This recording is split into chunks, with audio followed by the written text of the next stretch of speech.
Hello students, 9ാം ക്ലാസ്സിലെ structure of atom എന്ന ചാപ്റ്ററാണ് നമ്മൾ പഠിച്ചുകൊണ്ടിരിക്കുന്നത്. ഈ ചാപ്റ്ററിൻ്റെ പാർട്ട് 1 വീഡിയോ മുൻപേ ചെയ്തിട്ടുണ്ട്. ആ വീഡിയോയിൽ introduction, Bohr's atom model, Thomson's atom model ഇത്രയും കാര്യങ്ങൾ ഡിസ്കസ് ചെയ്തിട്ടുണ്ട്. ഇനി തേർഡ് ആറ്റം മോഡൽ നമുക്ക് പഠിക്കാനുണ്ട്. That is Bohr's model of atom അല്ലെങ്കിൽ Bohr's atom model. Thomson's atom model അതിനെ കുറച്ച് മോഡിഫൈ ചെയ്താണ് റൂദർഫോർഡ് ആറ്റം മോഡൽ പ്രപ്പോസ് ചെയ്തത്. അതിൻ്റെ ഡ്രോബാക്സും കാര്യങ്ങളൊക്കെ ഓവർകം ചെയ്യുന്ന രീതിയിൽ തേർഡ് മോഡൽ കൊണ്ടുവന്നു ബോർ എന്ന് പറയുന്ന സയൻറ്റിസ്റ്റ്. ഓക്കെ, ക്ലാസ്സുകൾ ഹെൽപ്ഫുൾ ആകുന്നുണ്ടെങ്കിൽ നിങ്ങളൊന്ന് ലൈക്ക് ചെയ്യുക, അതുപോലെ സബ്സ്ക്രൈബ് ചെയ്യുകയും കൂടി വേണം കേട്ടോ. Okay, let us come to the class. Bohr's model of atom. Niels Bohr എന്താണ് പ്രപ്പോസ് ചെയ്തത് നോക്കാം. അതായത് നീൽസ് ബോറിൻ്റെ ബോർ ആറ്റം മോഡലിനെ കുറിച്ചുള്ള പോസ്റ്റുലേറ്റ്സ് എന്തൊക്കെയാണെന്ന് നോക്കാം. First one, only certain special orbits known as discrete orbits of electrons are allowed inside the atom. അതായത് നമ്മൾ റൂദർഫോർഡ് ആറ്റം മോഡലിൻ്റെ ഡ്രോബാക്ക് ആയിട്ട് പറഞ്ഞിട്ടുള്ള കാര്യം എന്തായിരുന്നു? Electrons revolve in circular orbits മാത്രം. അങ്ങനെ മാത്രമേ റൂദർഫോർഡ് പറഞ്ഞിട്ടുള്ളൂ. അതായത് സെർട്ടൈൻ സ്പെഷ്യൽ ഓർബിറ്റ് എന്ന് ഇവിടെ പറഞ്ഞിട്ട് കണ്ടോ. അതായത് തോന്നിയ പോലെയുള്ള ഓർബിറ്റ് ചൂസ് ചെയ്യാൻ പറ്റില്ല. സ്പെസിഫിക് ആയിട്ടുള്ള ചില സെർട്ടൈൻ ഓർബിറ്റ്സ് മാത്രമേ ഇലക്ട്രോണിന് സ്വീകരിക്കാൻ വേണ്ടി പറ്റുള്ളൂ. അത് മാത്രമേ എലോ ചെയ്തിട്ടുള്ളൂ എന്നാണ് പറയുന്നത്. ഈ ഒരു ഫിഗറിൽ കാണുന്നില്ലേ, ഇവിടെ കുറേ ഓർബിറ്റ്സ് കൊടുത്തിട്ടുണ്ട്. അതുപോലുള്ള ഡിസ്ക്രീറ്റ് ആയിട്ടുള്ള ഓർബിറ്റ്സ് മാത്രമേ എലോഡ് ആയിട്ടുള്ളൂ. അതായത് ഇതിൻ്റെ ഇൻ്റർമീഡിയറ്റിൽ ഈ ഒരു പോർഷൻ ഉണ്ടല്ലോ, ഇവിടെയുള്ള ഓർബിറ്റ്സ് ഒന്നും എലൗഡ് അല്ല, ഇവിടെയൊന്നും ഓർബിറ്റ്സ് ഇല്ല എന്നർത്ഥം. Okay, while revolving in discrete orbits the electrons do not radiate energy. ഇപ്പോൾ റൂദർഫോർഡിൻ്റെ ഡ്രോബാക്ക് പറഞ്ഞപ്പോൾ നമ്മൾ പറഞ്ഞിട്ടുണ്ടായിരുന്നു, ഇലക്ട്രോൺ എന്ത് ചെയ്യുന്നു? ഇലക്ട്രോൺ എനർജി റേഡിയേറ്റ് ചെയ്തുകൊണ്ടേയിരിക്കുന്നു. അതുകൊണ്ട് തന്നെ എന്ത് സംഭവിക്കുന്നു? അതിൻ്റെ റേഡിയസ് കുറഞ്ഞു വന്ന് ന്യൂക്ലിയസിലേക്ക് അത് അൾട്ടിമേറ്റ്ലി ഫോൾ ഇൻ ചെയ്യും എന്നാണ് പറഞ്ഞത് അല്ലേ. അപ്പോൾ ഇവിടെ ബോർ പറഞ്ഞിരിക്കുന്നത് അങ്ങനെ ഒരു ഇലക്ട്രോൺ റേഡിയേഷൻ ഓഫ് എനർജി ഇല്ല എന്നാണ്. അപ്പോൾ ആ ഒരു പോസിബിലിറ്റി ഇല്ലാണ്ടായി. അങ്ങനെ റേഡിയേറ്റ് ചെയ്ത് ഈ ഓർബിറ്റിൻ്റെ റേഡിയസ് കുറഞ്ഞ് ന്യൂക്ലിയസിലേക്ക് വീഴുന്നില്ലല്ലോ. അപ്പോൾ അത് ശരിയല്ല, അങ്ങനെ റേഡിയേറ്റ് ചെയ്യുന്നില്ല. അപ്പോൾ Bohr atom model, according to Bohr's atom model, what are his postulates? Electrons revolve in certain discrete orbits. പ്രത്യേക തരത്തിലുള്ള ഡിസ്ക്രീറ്റ് ആയിട്ടുള്ള ഓർബിറ്റ്സിൽ മാത്രമേ ഇലക്ട്രോണിന് റിവോൾവ് ചെയ്യാൻ വേണ്ടി പറ്റുള്ളൂ. മാത്രമല്ല, റിവോൾവ് ചെയ്യുന്ന സമയത്ത് ഒരു എനർജിയും അത് റേഡിയേറ്റ് ചെയ്യുന്നില്ല. ഇനി നമ്മളിപ്പോൾ ഇവിടെ ഇങ്ങനെ ഓർബിറ്റുകളായി വരച്ചിട്ടുണ്ട്. ഇതിനെ നമുക്ക് ഓർബിറ്റ് അല്ലെങ്കിൽ ഷെൽ എന്ന് പറയാം. Orbits or shells. ഇതിനെ ഓരോ ഓർബിറ്റിനെയും റെപ്രസെൻ്റ് ചെയ്യാൻ നമ്മളിപ്പോൾ ഒന്നാമത്തെ ഓർബിറ്റ്, രണ്ടാമത്തത്, മൂന്നാമത്തത്, നാലാമത്തത് അങ്ങനെ പറയാലോ. ഇതിന് ശേഷവും ഓർബിറ്റ്സ് ഉണ്ടാവും ഇലക്ട്രോണിൻ്റെ എണ്ണത്തിനനുസരിച്ച്. ഇവിടെ ഇപ്പോൾ 4 എണ്ണം വരെയാണ് വരച്ചിട്ടുള്ളത്. ഓക്കെ, അപ്പോൾ ഒന്നാമത്തത് മീൻസ് അതിനൊരു നമ്പർ കൊടുത്തിട്ടുണ്ട്.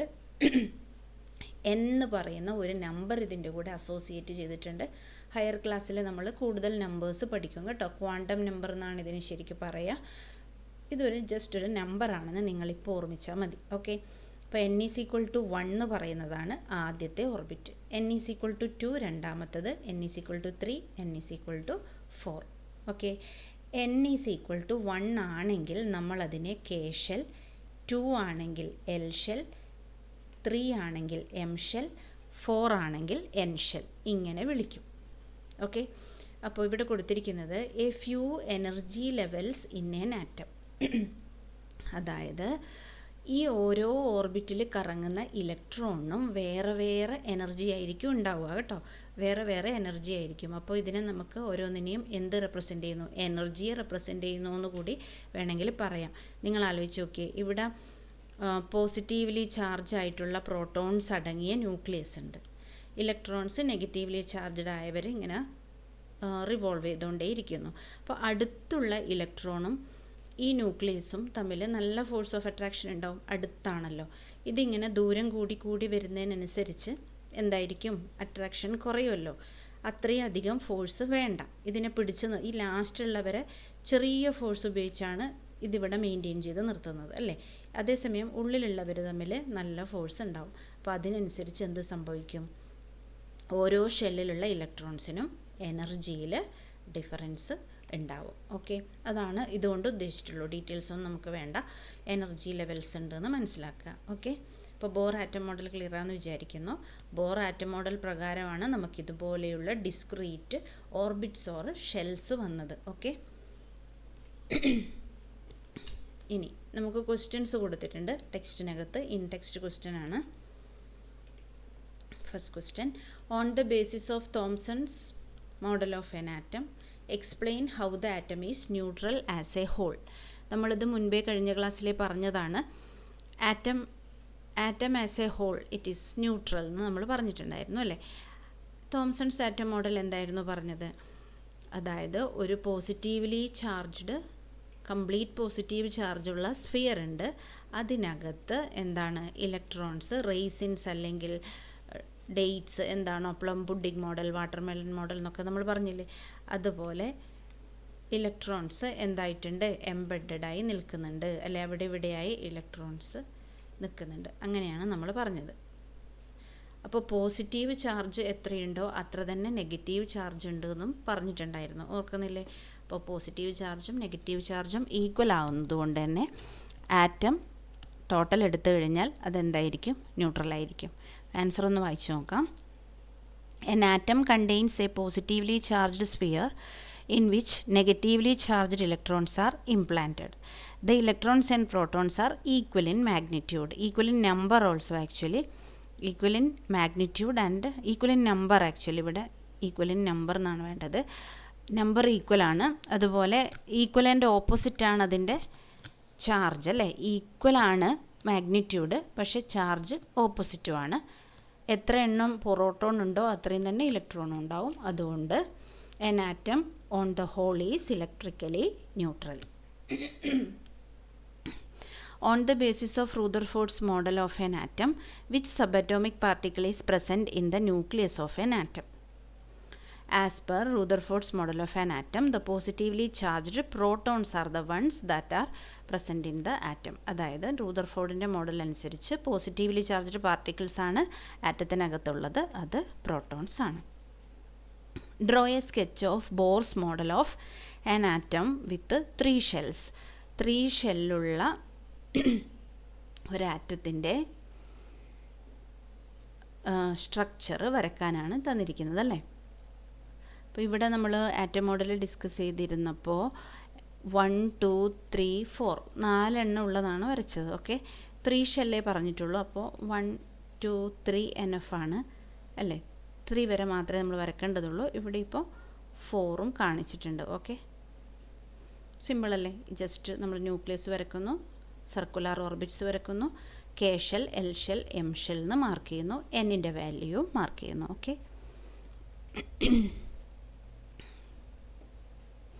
What do you think would be the observation if the alpha particle scattering experiment is carried out using a foil of a metal other than gold. Gold എടുക്കാനുള്ള കാരണം നമ്മൾ പറഞ്ഞിട്ടുണ്ടായിരുന്നു. ഗോൾഡിനെ നമുക്ക് ഈസിയായി അല്ലേ, വളരെ തിന്നായിട്ടുള്ള ഷീറ്റായിട്ട് മാറ്റാൻ വേണ്ടി പറ്റും എന്നുള്ളതാണ്. അതുകൊണ്ടാണ് ഗോൾഡ് ചൂസ് ചെയ്തത്. ഓക്കെ, ഇനി അഥവാ ഗോൾഡ് അല്ല ചൂസ് ചെയ്തതെങ്കിലും എല്ലാ ആറ്റത്തിൻ്റെയും ഈ ഒരു സ്ട്രക്ചർ എന്ന് പറഞ്ഞു കഴിഞ്ഞാൽ സിമിലർ തന്നെയാണല്ലേ.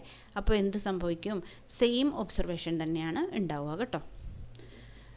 കാരണം എല്ലാ ആറ്റത്തിനും സെയിം സ്ട്രക്ചറാണുള്ളത്. ഓരോ എലമെൻറ്റിൻ്റെ ആറ്റം എടുക്കുമ്പോൾ ഡിഫറൻസ് എന്താ, നമ്പർ ഓഫ് ഇലക്ട്രോൺസും നമ്പർ ഓഫ് പ്രോട്ടോൺസും ഒക്കെയാണ് ഡിഫറൻസ് വരുന്നത്. അതിൻ്റെ സ്ട്രക്ചറിൽ വ്യത്യാസമൊന്നുമില്ല. Okay, in the alpha particle scattering experiment when any other metal foil is used instead of gold, the observation would remain the same. This is because structure of an atom when considered individually remains the same. അതായത് ആറ്റത്തിൻ്റെ structure same ആയിരിക്കും. Okay, അപ്പോൾ ഇത്രയും വരെ നമ്മൾ പറഞ്ഞത് subatomic പാർട്ടിക്കിൾസായി പ്രോട്ടോൺസും protons ന്യൂക്ലിയസിനകത്തും electrons അതിനെ ചുറ്റിക്കൊണ്ടും ഇരിക്കുന്നു എന്ന് പറഞ്ഞു അല്ലേ. പിന്നീട് Chadwick, scientist named Chadwick discovered another subatomic particle which had no charge and mass nearly equal to that of proton. പ്രോട്ടോണിൻ്റെ അതേ മാസിനോട് ഈക്വലായി പക്ഷെ ചാർജ് ഇല്ലാത്ത ഒരു പാർട്ടിക്കിളിനെ കണ്ടുപിടിച്ചു. അതിനെ നെയിം ചെയ്തു ന്യൂട്രോൺ. ഓക്കെ, ആ പാർട്ടിക്കിളിൻ്റെ പേര് ന്യൂട്രോൺ എന്നാണ്. അപ്പോൾ ന്യൂട്രോണിന് ചാർജ് ഇല്ല, പേര് പോലെ തന്നെ ന്യൂട്രലാണ്. പക്ഷേ മാസ് എന്തിൻ്റെ അടുത്ത് വരും? പ്രോട്ടോണിൻ്റെ മാസിൻ്റെ അടുത്ത് തന്നെ വരും. ഇലക്ട്രോണിൻ്റെ മാസ് എങ്ങനെയായിരുന്നു? വളരെ കുറവായിരുന്നു, ഓർക്കുന്നുണ്ടല്ലോ. അപ്പോൾ ഇലക്ട്രോണിൻ്റെ മാസ് വളരെ കുറവാണ്, പക്ഷേ പ്രോട്ടോണിനും ന്യൂട്രോണിനും അത്യാവശ്യം മാസ് ഉണ്ട്. ഇനി നോക്കിയേ, ഒരാറ്റം എടുത്തു കഴിഞ്ഞാൽ ന്യൂക്ലിയസ് ഉണ്ട്. ന്യൂക്ലിയസിനകത്ത് പ്രോട്ടോണും ന്യൂട്രോണും ഉണ്ട് കേട്ടോ. ന്യൂക്ലിയസിനകത്താണ് പ്രോട്ടോണും ന്യൂട്രോണും വരുന്നത്. ഇലക്ട്രോൺസ് മാത്രമാണ് ഇങ്ങനെ ചുറ്റിക്കൊണ്ടിരിക്കുന്നത്. അപ്പോൾ നമുക്കറിയായിരുന്നു ഇതിൻ്റെ ഇടയിലൊക്കെ കുറേ ബ്ലാങ്ക് സ്പേസസും ഉണ്ട് എന്നുള്ളത് അല്ലേ, റൂദർഫോർഡ്സ് എക്സ്പെരിമെൻ്റ് പ്രകാരം. അപ്പോൾ നമുക്ക് എന്ത് പറയാം? ആറ്റത്തിൻ്റെ മാസ് ശരിക്കും പറഞ്ഞാൽ എവിടെയാണ് കോൺസെൻട്രേറ്റ് ചെയ്തിരിക്കുന്നത്? അതിൻ്റെ ന്യൂക്ലിയസിലാണ്. കാരണം ഇലക്ട്രോണിന് മാസ് വളരെ കുറവാണ്, പ്രോട്ടോണിനും ന്യൂട്രോണിനും അത്യാവശ്യം മാസ് ഉണ്ട്. കമ്പയർ ചെയ്യുമ്പോൾ റിലേറ്റീവ്ലി കൂടുതലാണ്. അപ്പോൾ ന്യൂക്ലിയസിനാണ് കൂടുതൽ മാസ് ഉള്ളത്. Okay, neutrons are present in the nucleus of all atom. In general A neutron is represented as an. N എന്നാണ് ന്യൂട്രോണിൻ്റെ സിമ്പിൾ. നമ്മൾ ഇലക്ട്രോണിൻ്റെത് പറഞ്ഞായിരുന്നു ഇ നെഗറ്റീവ് ഇ എന്ന് കൊടുക്കാം, അല്ലെങ്കിൽ ഇ എന്ന് കൊടുക്കാം. പ്രോട്ടോണിന് പി എന്ന് കൊടുക്കാം, പ്ലസ് പി എന്നും കൊടുക്കാം അല്ലേ. The mass of an atom is therefore given by the sum of masses of protons and neutrons present in the nucleus. നമ്മൾ ആറ്റത്തിൻ്റെ മാസ് എത്രയെന്ന് ചോദിക്കുമ്പം ആറ്റത്തിൻ്റെ മാസ് എന്ന് പറഞ്ഞു കഴിഞ്ഞാൽ നമ്മൾ ഡിഫൈൻ ചെയ്യുന്നത് it is the sum of mass of proton and neutron ആണ്. ന്യൂട്രോണിൻ്റെയും പ്രോട്ടോണിൻ്റെയും മാസിൻ്റെ സമ്മാണ് ആറ്റത്തിൻ്റെ മാസ്സായിട്ട് പറയുന്നത്. കാരണം ഇലക്ട്രോണിൻ്റെ മാസ് വളരെ കുറവാണ്. ഇലക്ട്രോണിൻ്റെ മാസ് ഇതിനെ രണ്ടിനെയും കമ്പയർ ചെയ്യുമ്പം വളരെ നെഗ്ലിജിബിളാണ്. അതുകൊണ്ട് ന്യൂട്രോണിൻ്റെയും പ്രോട്ടോണിൻ്റെയും മാസ് ആഡ് ചെയ്ത് നമുക്ക് ടോട്ടൽ മാസ് എന്ന് പറയാം. ഓക്കെ, ഇനിയും നമ്മുടെ ടെക്സ്റ്റ് ബുക്കിൽ കുറച്ചുകൂടി ക്വസ്റ്റ്യൻസ് കൊടുത്തിട്ടുണ്ട്. Name the 3 subatomic particles of an atom. ഇപ്പോൾ നമ്മൾ എല്ലാ സബറ്റോമിക് പാർട്ടിക്കിളിനെയും പഠിച്ചു കഴിഞ്ഞു. Protons, neutrons and electrons. Protons, neutrons and electrons are the 3 subatomic particles. Proton positively charged, electron negatively charged, and neutrons are neutral or it has no charge. Second question. Helium atom has an atomic mass of 4U. Helium atom has an atomic mass 4U and 2 proton in its nucleus. How many neutron does it have? അതായത് atomic mass 4U ആണ് തന്നിട്ടുണ്ട്. Atomic mass 4U ആണ്. 2 proton ഉണ്ടെന്നും തന്നിട്ടുണ്ട്. നമ്മൾ എന്താ കണ്ടത്? Atomic mass എന്ന് പറഞ്ഞാൽ number of protons plus number of neutrons. അങ്ങനെ നമ്മൾ എഴുതാനുള്ള കാരണം ഒരെണ്ണത്തിൻ്റെ മാസ് നമുക്ക് 1U ആയിട്ട് എടുക്കാം കേട്ടോ. അതുകൊണ്ടാണ് നമ്മൾ അങ്ങനെ എഴുതുന്നത്. അപ്പോൾ number of proton plus number of neutrons ആണ്. ജസ്റ്റ് നമ്പർ തന്നെ ആഡ് ചെയ്താൽ മതിയാവും. ഓക്കെ, അപ്പോൾ 4, അതായത് atomic mass total is 4U is equal to number of proton 2 ആണ്. അപ്പോൾ നമ്പർ ഓഫ് പ്രോട്ടോൺ 2 ആണ്, അല്ലെങ്കിൽ അതിൻ്റെ മാസ് 2U ആയിരിക്കും കേട്ടോ. അപ്പോൾ 2 + 2. ജസ്റ്റ് ഒന്ന് റീഅറേഞ്ച് ചെയ്യാൻ എല്ലാവർക്കും അറിയാം. നമ്പർ ഓഫ് ന്യൂട്രോൺ കണ്ടുപിടിക്കാൻ ഈ 2നെ നമ്മൾ അപ്പുറത്തേക്ക് കൊണ്ടുവന്നു.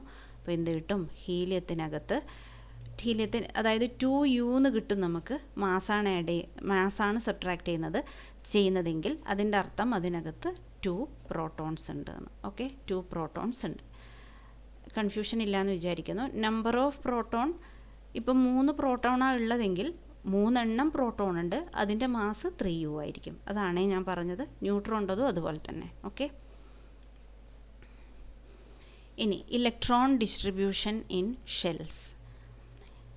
ഇലക്ട്രോൺ ഡിസ്ട്രിബ്യൂഷൻ ഇൻ ഷെൽസ്, അതായത് നമ്മളിപ്പോൾ ഇലക്ട്രോൺസ് സർക്കുലർ ഓർബിറ്റിൽ റിവോൾവ് ചെയ്യുന്നു, ഡിസ്ക്രീറ്റ് ആണ്, അതുപോലെ കുറേ ഷെല്ലുകളുണ്ട്, അങ്ങനെയൊക്കെ പറഞ്ഞു. അപ്പോൾ ഓരോ ഷെല്ലിലും എങ്ങനെയാണ് ഇലക്ട്രോൺ ഡിസ്ട്രിബ്യൂട്ട് ചെയ്തിരിക്കുന്നത്, അതിനൊരു സർട്ടൈൻ സ്പെസിഫിക് റൂൾ ഉണ്ട്. ആ റൂൾ എന്താണെന്നാണ് നോക്കുന്നത്. ഓക്കെ, അപ്പോൾ ഒരു ഷെല്ലിനകത്ത് എത്ര ഇലക്ട്രോൺസിന് ഇരിക്കാൻ പറ്റും എന്നുള്ളതിന് കണ്ടുപിടിക്കാൻ ഒരു ഇക്വേഷൻ ഉണ്ട്.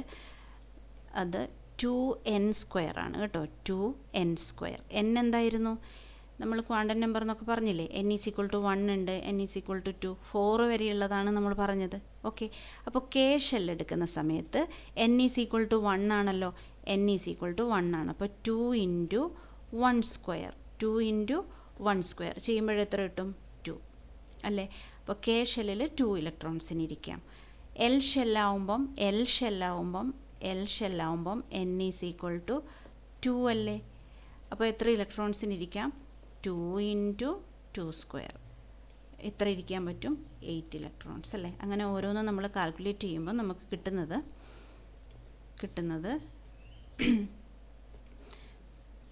2, 8, 18, 32 ഇത്രയും ഇലക്ട്രോൺസിന് ഓരോരോ ഷെല്ലുകളിലായി ഇരിക്കാൻ വേണ്ടി പറ്റും. ഓക്കെ, അതായത് ഓരോ ഷെല്ലിലും ഇരിക്കാൻ പറ്റുന്ന മാക്സിമം ഇലക്ട്രോൺസ് കണ്ടുപിടിക്കാനുള്ള ഇക്വേഷൻ 2n² ആണ്. 1 മാർക്കായിട്ടൊക്കെ നമുക്കിത് ചോദിക്കുകയും ചെയ്യാം. ഓക്കെ, ഇനി ഇത് കൂടാതെ the maximum number of electrons that can B accommodate in the outermost orbit is 8. വളരെ ഇമ്പോർട്ടൻ്റ് ആണ്. നമ്മളിങ്ങനെ 2, 8, 18 എന്നൊക്കെ പറഞ്ഞു പോവും. പക്ഷേ ഇപ്പോൾ 3 ഷെല്ലായിക്കോട്ടെ, 4 ആയിക്കോട്ടെ, 2 ആയിക്കോട്ടെ, എങ്ങനെ എടുത്തു കഴിഞ്ഞാലും ഔട്ടർ മോസ്റ്റ് ഷെല്ല് വരുമ്പോൾ അതിൽ 8 ഇലക്ട്രോൺ മാത്രമേ പാടുള്ളൂ.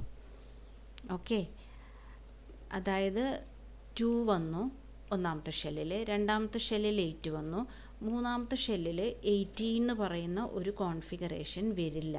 കാരണം ഇവിടെ അന്നേരം ഔട്ടർ മോസ്റ്റ് ഷെല്ലിൽ എന്ത് വരുന്നില്ല? 8 വരുന്നില്ലല്ലോ.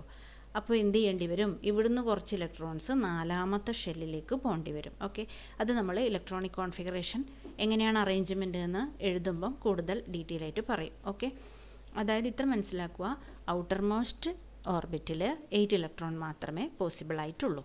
ഓക്കെ, അപ്പോൾ ഈ 2 കാര്യങ്ങൾ ഓർമ്മിക്കണം. 2n² ആണ് maximum number of electrons that can be occupied in a shell. Maximum number of electrons that can be accommodated in the outermost orbit എപ്പോഴും 8 ആയിരിക്കും. Okay, electrons are not accommodated in a given shell unless the inner shells are filled. That is the shells are filled in A step wise manner. അതായത് പുതിയൊരു ഷെല്ലിലേക്ക് പോകണമെങ്കിൽ എന്ത് വേണം? അതിന് മുമ്പുള്ള shell കംപ്ലീറ്റായി fill ചെയ്തതിന് ശേഷം മാത്രമേ അടുത്ത ഷെല്ലിലേക്ക് ഫില്ലിങ് നടക്കുകയുള്ളൂ. അതായത് ആദ്യത്തെ ഓർബിറ്റിൽ 2 ഇലക്ട്രോൺ എന്ന് നമ്മൾ പറഞ്ഞല്ലോ. അപ്പോൾ അവിടെ 2ഉം കംപ്ലീറ്റായി 3ഓ 4ഓ ഇലക്ട്രോൺസ് ഉണ്ടെങ്കിൽ മാത്രമേ നെക്സ്റ്റ് ഷെല്ലിലേക്ക് പോവുള്ളൂ എന്നർത്ഥം. ഓക്കെ, ക്ലിയർ ആവും? Schematic atomic structure of the first 18 elements. അതായത് നമ്മുടെ ടെക്സ്റ്റ് ബുക്കിൽ ഒരു ടേബിൾ കൊടുത്തിട്ടുണ്ട് കേട്ടോ. ഒരു 18 എലമെൻറ്റ്സിൻ്റെ കാര്യം നമ്മുടെ ടെക്സ്റ്റ് ബുക്കിൽ കൊടുത്തിട്ടുണ്ട്. ഇതിൽ തന്നെ distribution of electrons KL, MN കണ്ടല്ലോ, ഡിസ്ട്രിബ്യൂഷൻ ഓഫ് ഇലക്ട്രോൺസും കൊടുത്തിട്ടുണ്ട്. ഓക്കെ, അപ്പോൾ ഇതിൻ്റെ ബേസിൽ ഡയഗ്രാം എങ്ങനെ ഇരിക്കും എന്നുള്ളതാണ് ഈ ഒരു ഫിഗറിൽ കൊടുത്തിരിക്കുന്നത്. ഓക്കെ, അപ്പോൾ നമ്മളിപ്പം ഡിസ്ട്രിബ്യൂഷൻ ഓഫ് ഇലക്ട്രോൺസ് എഴുതണമെങ്കിൽ നമുക്ക് എന്തറിയണം? നമ്പർ ഓഫ് ഇലക്ട്രോൺസ് എത്രയാണെന്ന് അറിയണം കേട്ടോ. നമ്പർ ഓഫ് ഇലക്ട്രോൺസ് എത്രയാണെന്ന് അറിഞ്ഞാൽ മാത്രമേ നമുക്ക് ഈ അറേഞ്ച്മെൻറ്റ് എഴുതാനായിട്ട് പറ്റുള്ളൂ. അപ്പോൾ നമ്മൾ കുറച്ച് കഴിയുമ്പം ഇതുമായി ബന്ധപ്പെട്ട കുറച്ചുകൂടി കാര്യങ്ങൾ പഠിക്കും. അറ്റോമിക് നമ്പർ എന്നൊക്കെ പറയുന്ന കൺസെപ്റ്റ് പഠിക്കും. ഇപ്പോൾ നമ്മൾ അതിനെക്കുറിച്ച് പറഞ്ഞില്ല കേട്ടോ, ഈ കോളത്തിൽ കൊടുത്തിരിക്കുന്ന അറ്റോമിക് നമ്പർ എന്താണെന്നുള്ളത്. അപ്പോൾ അറ്റോമിക് നമ്പർ പഠിച്ചു കഴിഞ്ഞാൽ എന്ത് ചെയ്യണം? ഏകദേശം ചിലതിൻ്റെയൊക്കെ, അതായത് കുറച്ച് കംപ്ലീറ്റ് ബൈ ഹാർട്ട് എന്നല്ല, കുറേ എണ്ണത്തിൻ്റെയൊക്കെ എന്ത് ചെയ്യണം? അറ്റോമിക് നമ്പർ നമ്മൾ ബൈ ഹാർട്ട് ചെയ്യേണ്ടി വരും. ഏതായാലും ഞാൻ അതുകൂടി പറയാം. അറ്റോമിക് നമ്പർ എന്ന് പറഞ്ഞു കഴിഞ്ഞാൽ നമ്പർ ഓഫ് പ്രോട്ടോൺസ് ആണ് കേട്ടോ. Number of protons in an atom, അതാണ് അറ്റോമിക് നമ്പർ എന്ന് പറഞ്ഞു കഴിഞ്ഞാൽ. Atomic number is the number of protons. നമുക്കറിയാം നമ്പർ ഓഫ് പ്രോട്ടോണും നമ്പർ ഓഫ് ഇലക്ട്രോണും ഈക്വൽ ആയിരിക്കും. അപ്പോൾ അറ്റോമിക് നമ്പർ ഓഫ് ഇലക്ട്രോണും ഈക്വൽ ആയിരിക്കും അല്ലേ. നമ്പർ ഓഫ് പ്രോട്ടോൺ എന്ന് പറയുന്നതിന് പകരം നമ്പർ ഓഫ് ഇലക്ട്രോൺ എന്നും പറയാം. പക്ഷേ ചില സ്പെഷ്യൽ കണ്ടീഷൻസിൽ നമുക്കറിയാം ഇലക്ട്രോൺ കൊടുക്കൽ വാങ്ങലുകളൊക്കെ നടക്കുമ്പം ഇലക്ട്രോണിന് നമ്പർ ഡിക്രീസ് ചെയ്യുകയും കൂടുകയും ഒക്കെ ചെയ്യുന്നുണ്ട്. പക്ഷേ ഒരു ആറ്റം ഒന്നും ചെയ്യാതിരിക്കുന്ന സമയത്ത്, റിയാക്ട് ചെയ്യുകയോ ഒന്നും ചെയ്യാതിരിക്കുന്ന സമയത്ത് നമ്പർ ഓഫ് പ്രോട്ടോണും നമ്പർ ഓഫ് ഇലക്ട്രോണും എപ്പോഴും ഈക്വൽ ആയിരിക്കും അല്ലേ. അപ്പോൾ ഇവിടെ ആ ഒരു രീതിയിലാണ് കൊടുത്തിരിക്കുന്നത്. നമ്പർ ഓഫ് ഇലക്ട്രോണും നിങ്ങൾക്ക് കാണാം, നമ്പർ ഓഫ് പ്രോട്ടോണും ഈക്വലാണ്. അത് തന്നെയാണ് ഇതിൻ്റെ അറ്റോമിക് നമ്പർ. ഓക്കെ, ഇനി ഹൈഡ്രജൻ എടുത്തു കഴിഞ്ഞാൽ ഹൈഡ്രജൻ്റെ അറ്റോമിക് നമ്പർ 1 അല്ലെങ്കിൽ ഇലക്ട്രോൺ 1 ഇലക്ട്രോണാണുള്ളത് അല്ലേ. അപ്പോൾ കെ ഷെല്ലിൽ ഒറ്റൊരു ഷെല്ല് മാത്രമേ വേണ്ടൂ അല്ലേ, ഒറ്റൊരു ഷെല്ല് മാത്രമേ വേണ്ടൂ, അതിൽ 1 ഇലക്ട്രോൺ ഉണ്ടാവും. ഹീലിയം എടുക്കുമ്പം ഹീലിയം 2 അപ്പോൾ കെ ഷെല്ല് മാത്രമേ വേണ്ടൂ, 2 ഇലക്ട്രോൺ ഫില്ല് ചെയ്യാം. ഇനി ലിഥിയം എടുക്കുമ്പോൾ 3 അപ്പോൾ എന്ത് ചെയ്യുന്നു, കെ ഷെല്ലിൽ ഫില്ല് ചെയ്തു, പിന്നെ 1 ഇലക്ട്രോൺ ബാക്കിയില്ലേ, അതിനെ നമുക്ക് കോമയിട്ട് എഴുതാം, എൽ ഷെല്ലിൽ 1. കണ്ടോ, ഇവിടുന്ന് ഫില്ല് ചെയ്ത് ബാക്കി വരുന്നത് അടുത്തേലേക്ക് പോയി. ഇനി നമുക്കൊരു കാർബൺ എടുക്കാം, കാർബൺ 6 ആണല്ലോ, അപ്പോൾ 2 വന്നു, ബാക്കി എത്രയുണ്ട് 4. കണ്ടോ, ഇവിടെ തീർന്നു 6 ആകുമ്പോൾ, മൂന്നാമത്തെ ഷെല്ലിലേക്ക് പോകാനില്ല. ഇനി നമുക്കൊരു മെഗ്നീഷ്യം എടുക്കാം, മെഗ്നീഷ്യം 12. Just wait. മെഗ്നീഷ്യം 12 അല്ലേ, മെഗ്നീഷ്യം 12 ആണ്. 12 എടുക്കുന്ന സമയത്ത് കെ ഷെല്ലിൽ 2 വന്നു, എൽ ഷെല്ലിൽ എത്രയേ പറ്റുള്ളൂ, മാക്സിമം 8 അല്ലേ പറ്റുള്ളൂ, അപ്പോൾ 8 2 10 ആയി. ഇനി 2 കൂടി ബാക്കിയില്ലേ, അത് മൂന്നാമത്തെ ഷെല്ലിലേക്ക് പോയി. കണ്ടോ, ഓക്കെ, 2 8 2. ഇതേപോലെ നമുക്ക് ഏതിൻ്റെ എഴുതാൻ പറ്റുമല്ലോ, ബുദ്ധിമുട്ടൊന്നും വരില്ല. ഇപ്പോൾ 15 ആണെങ്കിൽ എങ്ങനെ വരും, ആദ്യത്തേതിൽ 2 മാത്രമേ പറ്റുള്ളൂ, എൽ ഷെല്ലിൽ 8, ഇനി എത്രയുണ്ട് 5 ബാക്കിയുണ്ട്, അത് മൂന്നാമത്തെ ഷെല്ലിലേക്ക്. കണ്ടോ, അതുപോലെ നിങ്ങൾക്കിവിടെ പഠിക്കാനുള്ളത് ആർഗൺ വരെ മാത്രമാണ് 2 8 8. നാലാമത്തെ ഷെല്ലിൽ വരുന്ന 1 ഇലക്ട്രോൺസിൻ്റെ കോൺഫിഗറേഷനും നമ്മളിവിടെ പഠിക്കുന്നില്ല, അറേഞ്ച്മെൻറ്റും നമ്മളിവിടെ പഠിക്കുന്നില്ല. കാരണം ഇതിന് ശേഷം എഴുതുമ്പം ചെറിയൊരു പ്രശ്നം വരും. കാരണം ആർഗണിന് ശേഷം ഇപ്പോൾ 2, അതായത് ആർഗണിൻ്റെ അറ്റോമിക് നമ്പർ 18 അല്ലേ, അപ്പോൾ 19 ആവുമ്പോൾ നമ്മൾ 2 8 9 നമുക്ക് എഴുതാൻ വേണ്ടി പറ്റില്ല. നേരത്തെ അങ്ങനെയല്ലേ പറഞ്ഞത്, ഔട്ടർ മോസ്റ്റ് ഷെല്ലിൽ എന്ത് വേണം, ഔട്ടർ മോസ്റ്റ് ഷെല്ലിൽ 8 ഇലക്ട്രോൺസ് മാത്രമേ പറ്റുള്ളൂ എന്ന് പറഞ്ഞിട്ടുണ്ടായിരുന്നില്ലേ. അപ്പോൾ 2 8 9 എഴുതാൻ വേണ്ടി പറ്റില്ല. അപ്പോൾ എങ്ങനെ എഴുതേണ്ടി വരും, 2 ആദ്യത്തെ ഷെല്ലിൽ 2, രണ്ടാമത്തേലും 8, മൂന്നാമത്തതിൽ 9 എഴുതുമ്പം ഔട്ടർ മോസ്റ്റ് ഷെല്ലിൽ എന്ത് വരണം, മാക്സിമം 8 വരാൻ പാടുള്ളൂ അല്ലേ. അപ്പോൾ നമ്മൾ എന്ത് ചെയ്യേണ്ടി വരും, ഇവിടെ 8 വെച്ചിട്ട് ബാക്കി ഒരെണ്ണത്തിന് 9 എഴുതുമ്പോൾ ആണല്ലോ പ്രശ്നമായത്, ആ 1നെ നാലാമത്തെ ഷെല്ലിലേക്ക് കൊടുക്കേണ്ടി വരും. അപ്പോൾ ഇത് നിങ്ങൾക്ക് പഠിക്കാനില്ല, ഇപ്പോൾ നിങ്ങൾ ആർഗൺ വരെ മാത്രം പഠിച്ചാൽ മതിയാവും. ഓക്കെ, ഇനി ഈ കൊടുത്തിരിക്കുന്ന ഇലക്ട്രോണിൻ്റെ അറേഞ്ച്മെൻറ്റ് നമ്മൾ ചിത്രമായിട്ട് ബോർ പറഞ്ഞ സ്ട്രക്ചർ, അറ്റോമിക് സ്ട്രക്ചറിൽ എങ്ങനെ റെപ്രസെൻ്റ് ചെയ്യാം എന്നുള്ളതാണ്. അത് നമുക്ക് ഇലക്ട്രോണിക് കോൺഫിഗറേഷൻ എഴുതിയാൽ പിന്നെ ഇത് റെപ്രസെൻ്റ് ചെയ്യാൻ യാതൊരു ബുദ്ധിമുട്ടുമില്ല. 2 ഷെല്ലാണ് ഉള്ളതെങ്കിൽ 2 വരയ്ക്കുക, 3 ആണെങ്കിൽ 3 വരയ്ക്കുക. നമ്മളിങ്ങനെ കോമയിട്ട് എഴുതി വെച്ചിട്ടുണ്ടല്ലോ. ഫോസ്ഫറസ് എങ്ങനെയായിരുന്നു, 2 8 5 അല്ലേ, അപ്പോൾ ആദ്യത്തിൽ 2 കൊടുത്തു, രണ്ടാമത്തെ ഷെല്ലിൽ 8 കൊടുത്തു, മൂന്നാമത്തെ ഷെല്ലിൽ 5 റെപ്രസെൻ്റ് ചെയ്തു. അങ്ങനെ ഓരോന്നും റെപ്രസെൻ്റ് ചെയ്താൽ മതിയാവും. ഓക്കെ, ഇലക്ട്രോണിക് കോൺഫിഗറേഷൻ കിട്ടിക്കഴിഞ്ഞാൽ പിന്നെ ഇത് വരക്കാനായി യാതൊരു ബുദ്ധിമുട്ടുമില്ല. ഓക്കെ, ക്ലിയർ ആണെന്ന് വിചാരിക്കുന്നു. എന്തെങ്കിലും ഡൗട്ട് ഉണ്ടെങ്കിൽ കമൻറ്റ് ചെയ്യുക. ഇത്രയും ക്ലിയർ ആണെന്ന് വിചാരിക്കുന്നു.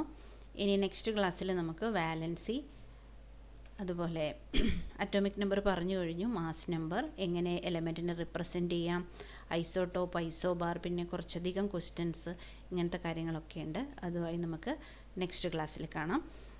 ലൈക്ക് ചെയ്യുക, സബ്സ്ക്രൈബ് ചെയ്യുക, കമൻറ്റ് ചെയ്യുകയും ചെയ്യുക കേട്ടോ. Thank you.